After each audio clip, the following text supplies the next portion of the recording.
भाग 5। नमस्कार, कहानी बैरल में आपका स्वागत है। लीजिए पेश है रविंद्रनाथ टैगोर द्वारा लिखित उपन्यास आंख की किरकिरी। महेंद्र ने कहा, इधर लगातार नाइट ड्यूटी पड़ रही है, वहां दिक्कत हो रही थी। बिहारी बोला, नाइट ड्यूटी तो इसके पहले भी पड़ी है, मगर घर छोड़ते तो नहीं देखा कभी। महेंद्र ने हंसकर कहा, क्यों, कोई शक हो रहा है? बिहारी बोला, मजाक न करो, तुम्हें कहीं नहीं रहना है, चलो इसी वक्त घर चलो। घर जाने को तो वह तैयार ही बैठा था, मगर बिहारी ने आग्रह किया तो वह मना कर गया। कहा घर जाने की उसे जरा भी इच्छा नहीं। बोला, पागल हुए हो, मेरे 1 साल पर पानी फिर जाएगा। बिहारी ने कहा, देखो महेंद्र भैया, मैं तुम्हें तब से देखता आया हूं जब तुम छोटे से थे, मुझे फुसलाने की कोशिश न करो। तुम जुल्म कर रहे हो। महेंद्र, जुल्म कर रहा हूं किस पर जज साहब? बिहारी नाराज होकर बोला, तुम सदा दिल की तारीफ करते आए हो, अब तुम्हारा दिल कहाँ गया? महेंद्र, फिलहाल तो अस्पताल में है। बिहारी, चुप रहो, तुम यहाँ हंस हंस कर मुझसे मजाक कर रहे हो और वहां तुम्हारी आशा तुम्हारे कमरों में रोती फिर रही है। आशा के रोने की बात सुनकर अचानक महेंद्र को धक्का लगा। अपने नए नशे में उसे इसकी सुध न थी कि दुनिया में और भी किसी का सुख दुख है। वह चौंका, पूछा, आशा क्यों रो रही है? बिहारी खींचकर बोला, ये तुम्हें नहीं मालूम महेंद्र, तुम किस बात पर नाराज हो? इस बात पर कि मैं सर्वज्ञ क्यों नहीं हूं तो तुम्हें ईश्वर पर नाराज होना पड़ेगा।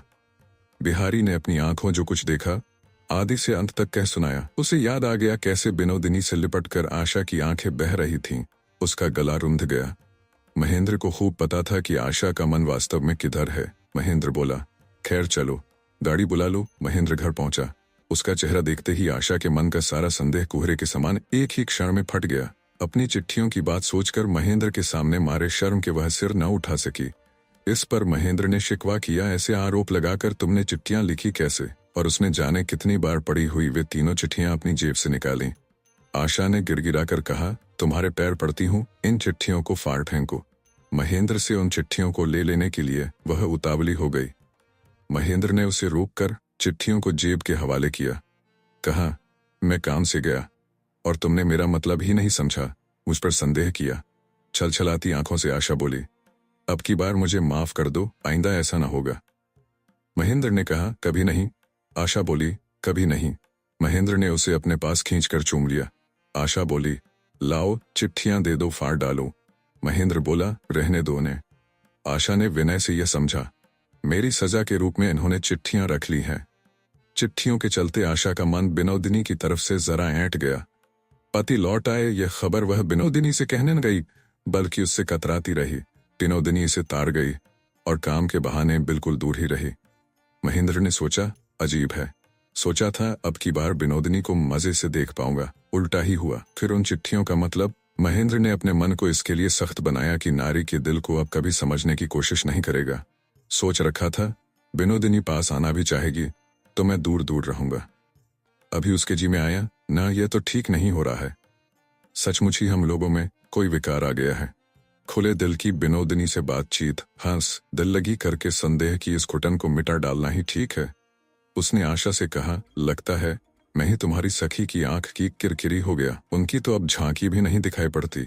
उदास होकर आशा बोली, जाने उसे क्या हो गया है, इधर राज और लक्ष्मी आकर रोनी। बेटी, अब तो विपिन की बहू को रोकना मुश्किल हो रहा है। आशा बोली, मुझे क्या पता। महेंद्र चौंकते मगर अपने पर नियंत्रण करते हुए उसने पूछा, क्यों माँ? बेटा, वह तो अब की बार अपने घर जाने के लिए अड़ गई है। तुझे तो किसी की खातिरदारी आती नहीं।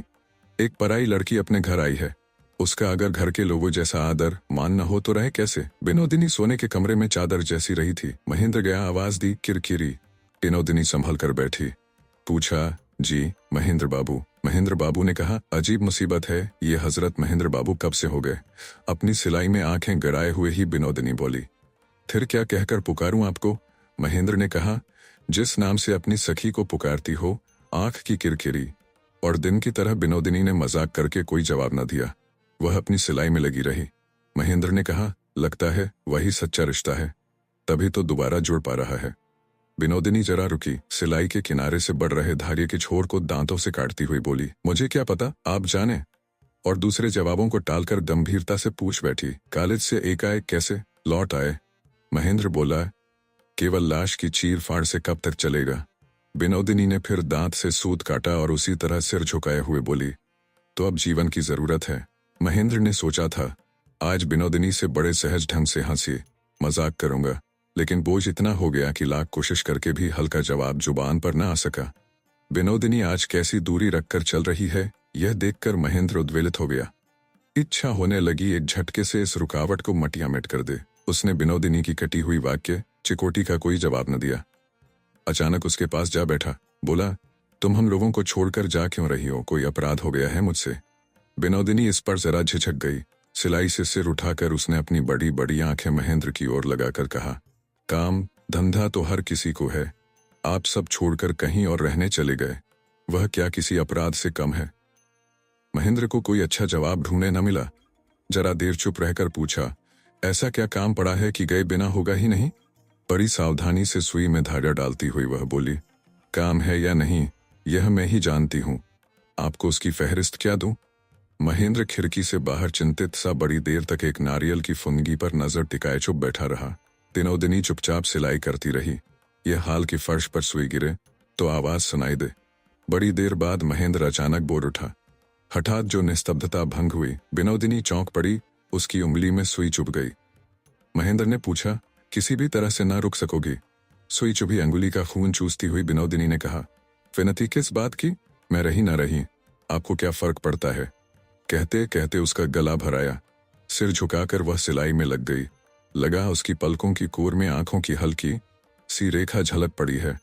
माघ का अपराह्न उधर शाम के अंधेरे में खोने लगा था। लम्हे भर में महेंद्र ने विनोदिनी का हाथ दबाकर रुंधे और सजल स्वर में कहा, अगर इससे मेरा कुछ बिगड़ता हो तो रुकोगी? विनोदिनी ने झट से हाथ छुड़ा लिया, थोड़ा सरक कर बैठ गई। महेंद्र चौंका। अपनी अंतिम बात अपने ही कानों में व्यंग जैसी गूंजती रही। दोषी जीभ को उसने दांत से काटा। फिर कुछ कहते न बना। घर में सन्नाटा छाया था। तभी आशा आ गई।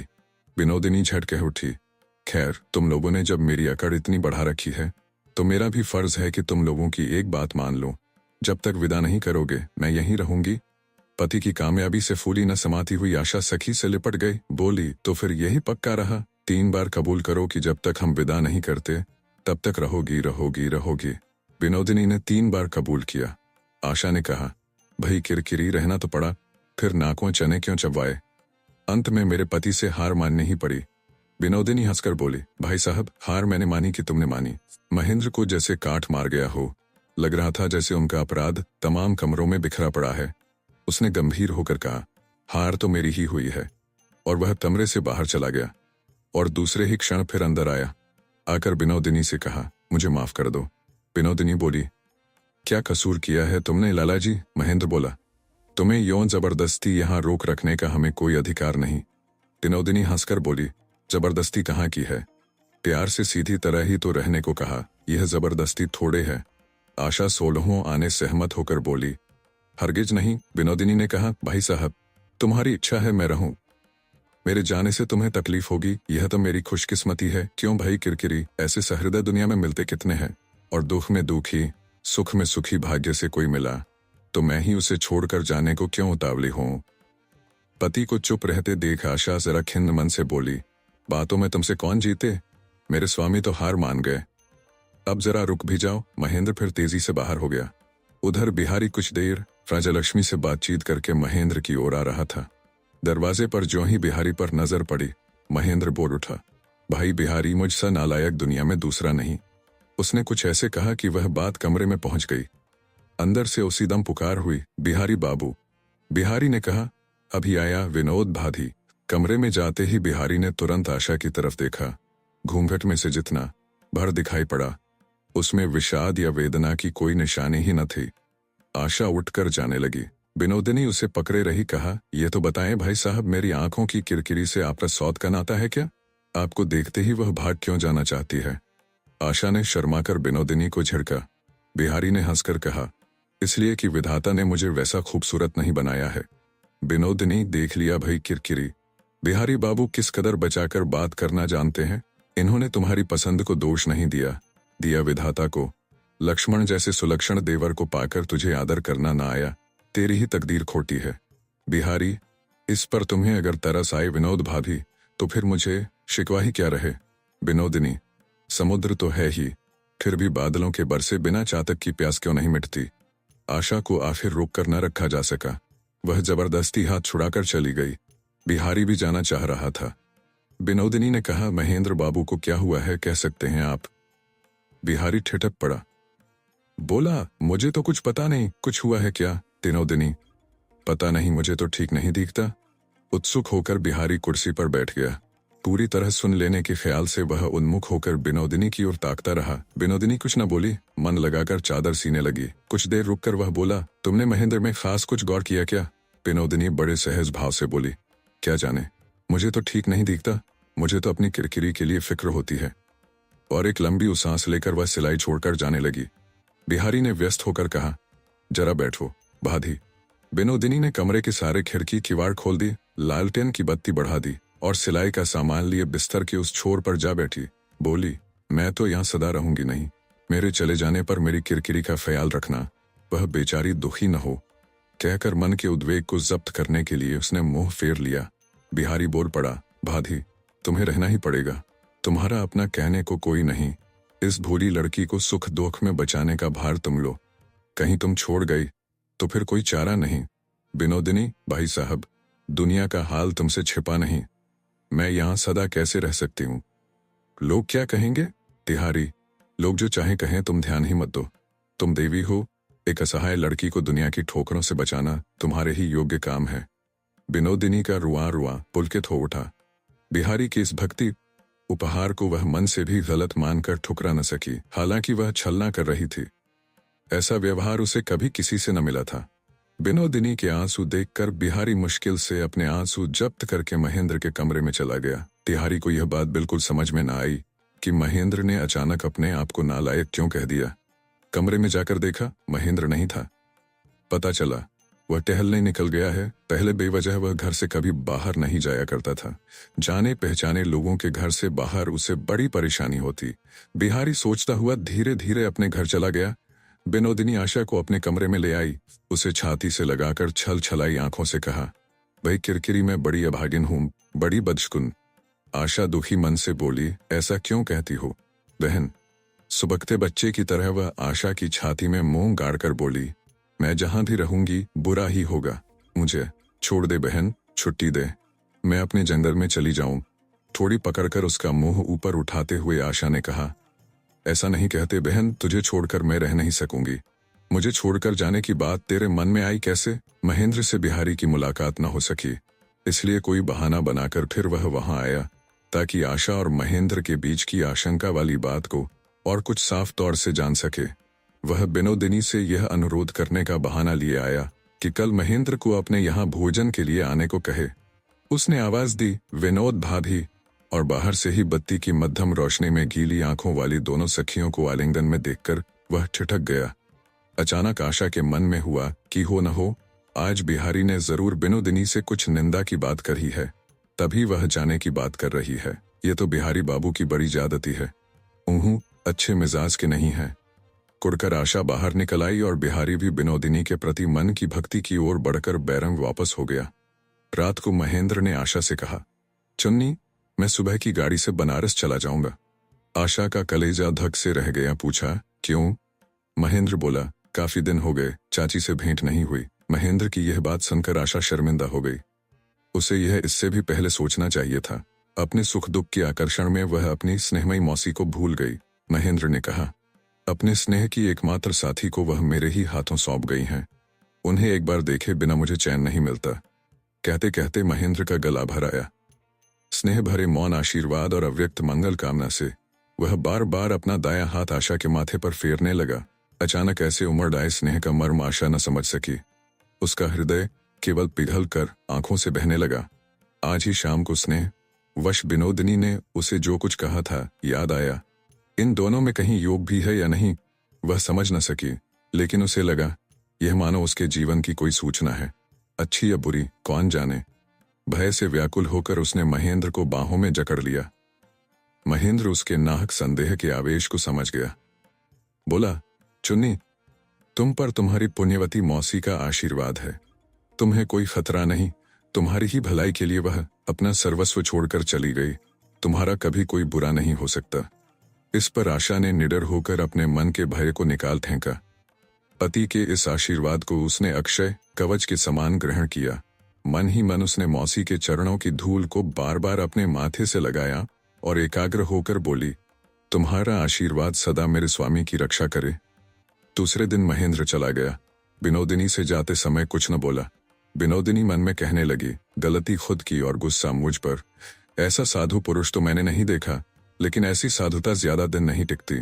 बहुत दिनों के बाद अचानक महेंद्र को आते देखकर एक ओर तो अन्नपूर्णा गदगद हो गई और दूसरी ओर उन्हें यह शंका हुई कि शायद आशा की मां से फिर कुछ चक हो गई है।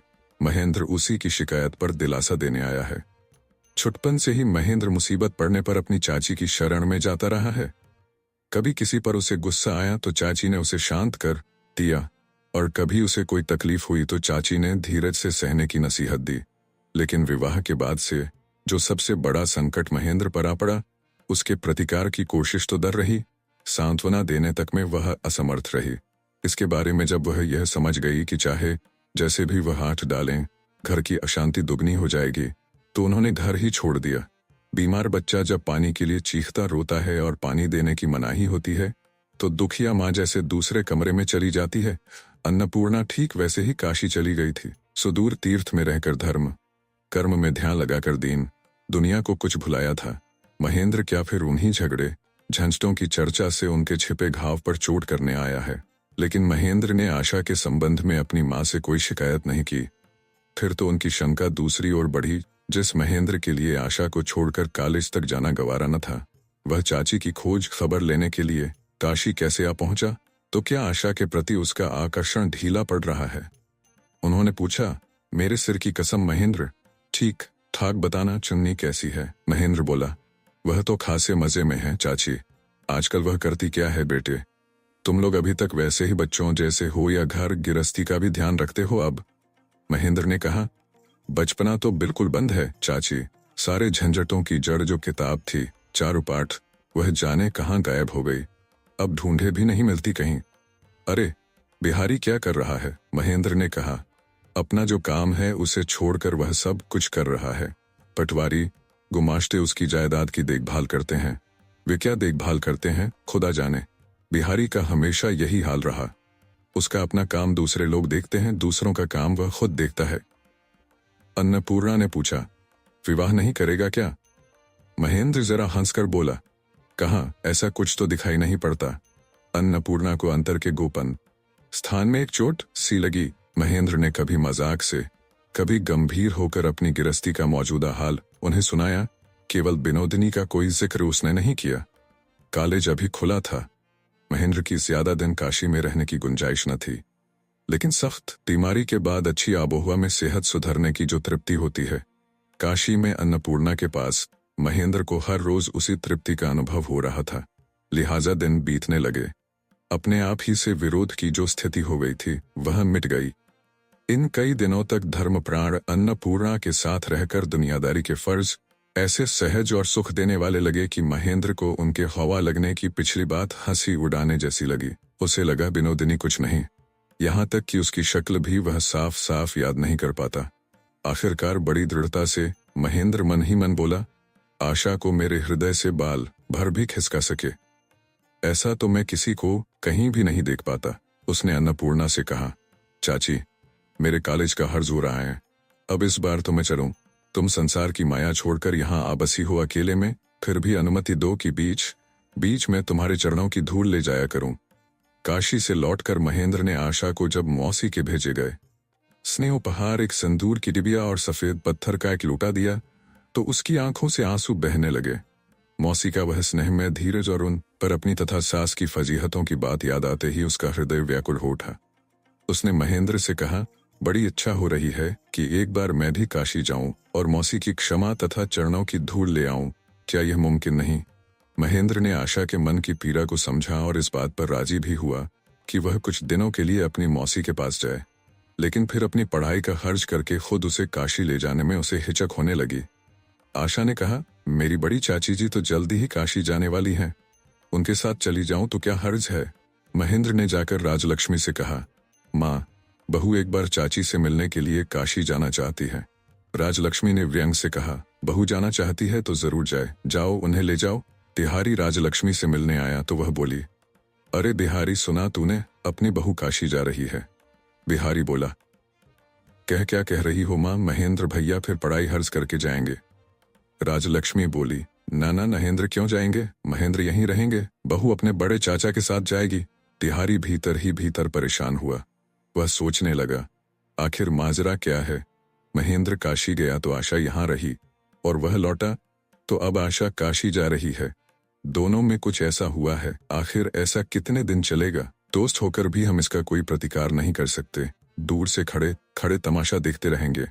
माता के व्यवहार से बड़ा ही कुड़कर महेंद्र अपने कमरे में आकर बैठा था। विनोदिनी ने इस बीच महेंद्र से भेंट नहीं की थी, सो आशा उसे बगल के कमरे से यहाँ ले आने के लिए अनुरोध कर रही थी। ऐसे में बिहारी आया। उसने महेंद्र से पूछा, आशा भाभी का काशी जाना तय हुआ है? महेंद्र बोला, क्यों न हो, कोई अड़चन है? बिहारी बोला, अड़चन की बात कौन कह रहा है, मगर अचानक तुम्हारे दिमाग में यह आया कैसे? महेंद्र ने कहा, अपनी मौसी को देखने की इच्छा। परदेश में रहने वाले आत्मीय के लिए व्याकुलता मानव चरित्र में होती है। बिहारी ने पूछा, साथ तुम जा रहे हो? पूछते ही महेंद्र के दिमाग में आया, बड़े चाचा के साथ भेजना ठीक नहीं। बिहारी इसी पर बात करने आया है, ज्यादा बोलचाल से कहीं गुस्सा न फट पड़े, इसीलिए उसने संक्षेप में कहा, नहीं। बिहारी महेंद्र को पहचानता था, वह नाराज है, यह बिहारी से छिपाना था। वह यह भी जानता था कि उसने जिद पकड़ ली तो उसे टस से मस नहीं किया जा सकता, इसलिए उसने फिर उसके जाने का जिक्र ही न किया। सोचा, बेचारी आशा अगर जी में कोई पीर ही छिपाई जाती हो तो विनोदिनी के साथ जाने से उसे थोड़ी सी राहत मिलेगी। उसने धीरे से कहा, उनके साथ विनोद भाभी जाए तो अच्छा ना रहेगा। महेंद्र चीख उठा, बिहारी, अपने मन की बात खोलकर ही कहो, मेरे साथ टेढ़े टेढ़े चलने की क्या जरूरत है? मैं समझ रहा हूँ तुम्हें शुभा है कि मैं विनोदिनी को प्यार करता हूँ, गलत है। प्यार मैं नहीं करता, मुझे बचाने के लिए पहरा देते फिरने की जरूरत नहीं। अपने को संभालो, जहां पर काफी दर्द हो वहां अगर कोई बेरहमी के साथ पांवों से मसल डाले तो चोट खाया हुआ। आदमी चोट करने वाले पर जिस तरह बिना कुछ विचारे टूट पड़ना चाहता है, उसी तरह रुद्ध गले से बदरंग पड़ा चेहरा लिए बिहारी कुर्सी से उठकर महेंद्र की ओर लपका और सहसा रुककर किसी तरह बोल पाया, ईश्वर तुम्हें क्षमा करें, मैं चला। लड़खड़ाता हुआ वह कमरे से बाहर निकल गया। बगल के कमरे से विनोदिनी झपट कर आई। बिहारी बाबू, दीवार का सहारा लिए हंसने की कोशिश करते हुए बिहारी ने कहा, क्या है विनोद भाभी? विनोदिनी बोली, किरकिरी के साथ मैं भी काशी जाऊंगी। बिहारी ने कहा, नहीं भाभी, यह न होगा। मैं आरजू करता हूँ, मेरे कहने से कुछ मत करना। मैं यहाँ का कोई नहीं होता, यहाँ की किसी भी बात में मैं दखल नहीं देना चाहता। तुम देवी हो, जो तुम्हें ठीक जंचे वहीं करना। मैं चला। विनोदिनी को नम्रता से नमस्कार करके बिहारी जाने लगा। विनोदिनी बोली, मैं देवी नहीं हूँ भाई साहब। सुनो तो सही, तुम चल दोगे तो किसी का भला ना होगा, फिर मुझे दोष मत देना। बिहारी चला गया। महेंद्र ठगासा बैठा रहा। विनोदिनी बिजली सी कटाक्ष करती हुई बगल के कमरे में चली गई, जहां आशा मारे शर्म के मरी सी जा रही थी। बिहारी उसे प्यार करता है। महेंद्र के मुंह से ऐसा सुनकर वह मुंह नहीं उठा पा रही थी, लेकिन उस समय उस पर विनोदिनी को दया न आई। आशा ने अगर निगाह उठाकर देखा होता तो वह डर जाती। सारे संसार पर मानो खून चढ़ाया था विनोदिनी का झूठ। बेशक विनोदिनी को कोई भी नहीं प्यार करता। आवेश में वही जो एक बार महेंद्र के मुंह से निकल पड़ा था कि मैं नालायक हूँ, उसके बाद जब वह आवेश जाता रहा तो अपने उस अचानक उबल पड़ने की वजह से बिहारी से वह सकुचा गया था। उसे लग रहा था कि उसकी सारी बातें खुल गई हैं। वह विनोदिनी को प्यार नहीं करता, फिर भी बिहारी का ख्याल है, प्यार करता है। जो कुड़न बढ़ रही थी, आज वह अचानक भभक पड़ी। लेकिन बगल के कमरे से विनोदिनी जैसी व्याकुल होकर दौड़ती आई और उसने बिहारी को रोकने की कोशिश की और बिहारी के कहे मुताबिक वह काशी जाने को तैयार हो गई। यह सब महेंद्र की कल्पना के भी बाहर था। इस दृश्य ने महेंद्र को एक चोट पहुंचाकर अभिभूत कर दिया। उसने कहा था कि वह विनोदिनी को प्यार नहीं करता, लेकिन जो कुछ सुना, जो कुछ देखा, उसने उसे चैन न लेने दिया। महेंद्र ने सोचा, गलत, मैं विनोदिनी को प्यार नहीं करता। शायद प्यार ना भी करता हूँ, मगर कहना कि नहीं करता हूँ यह तो और भी कठिन है। इससे चोट न पहुंचे ऐसी स्त्री कौन है? इसके प्रतिवाद की गुंजाइश कैसे हो? महेंद्र ने बक्स से निकालकर उसकी तीनों चिट्ठियों को फिर से पढ़ा। वह मन ही मन बोला, इसमें कोई संदेह नहीं कि विनोदिनी मुझे प्यार करती है, मगर कल वह बिहारी के सामने इस तरह क्यों आई? शायद मुझे दिखाने के ही लिए।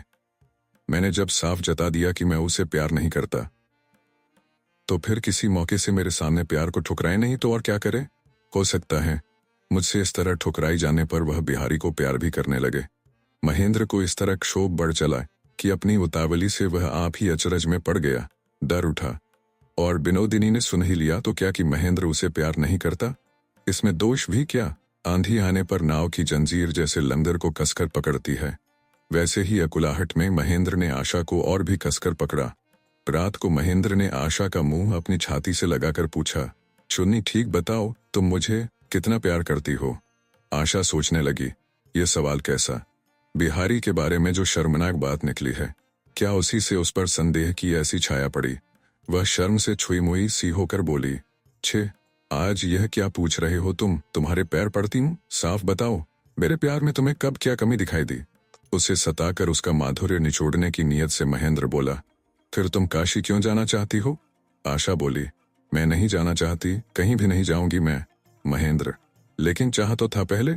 आशा बहुत दुखी होकर बोली, तुम्हें पता है मैंने क्यों चाहा था? महेंद्र, मुझे छोड़कर अपनी मौसी के पास बड़े मजे से रहती। क्यों? आशा बोली, हरगिज नहीं, मजे से रहने के लिए नहीं जाना चाहती थी मैं।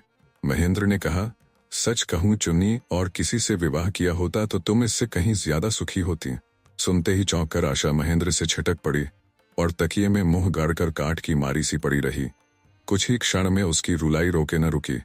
सांत्वना देने के लिए महेंद्र ने उसे कलेजे से लगाने की कोशिश की, पर आशा तकिए से चिपकी रही। पतिव्रता के ऐसे रूठने से महेंद्र सुख, गर्व और धिक्कार से क्षुब्ध होने लगा।